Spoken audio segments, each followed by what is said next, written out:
We're going to practice some simplifying here. Sometimes you're going to get to the end of a question and you may have the two fractions that don't have a common denominator. Our previous examples did. So I want to just make sure we cover different scenarios here. So if we don't have a common denominator, we need to get a common denominator, which would mean that in this case it would be 4. So I'd have to multiply 2 by 2, which means I'd have to multiply root 7 by 2. So 1/4 would be the same. If I want this to be 4, I times that by 2, then this would be 2 root 7. So then when we combine this, we're going to get 1 plus or minus 2 root 7 over 4. Now, one of the things that didn't come up in the other questions is I always want to look to reduce. So 1 and 4 doesn't reduce, so we know right away this one doesn't reduce. Let's look at example 2.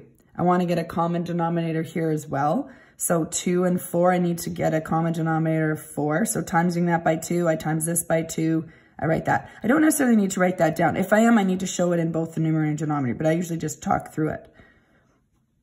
And we have that common denominator now, so we get 2 plus or minus root 8 over 4.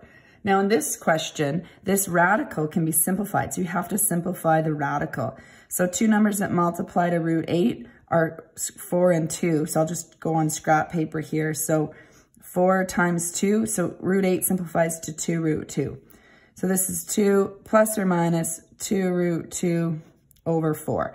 So this case, you want to see if it reduces. 2, 2, and 4 are all divisible by 2. So what matters here is it has to be all 3. I kind of draw a little triangle sometimes around it just to help you visualize that. So if you can divide a number by all 3 of these, and in this case you can by 2, you do that. So 2 divided by 2, so 1 plus 1 root 2, so we just write the root 2 over 2. So that would be your final answer in this case.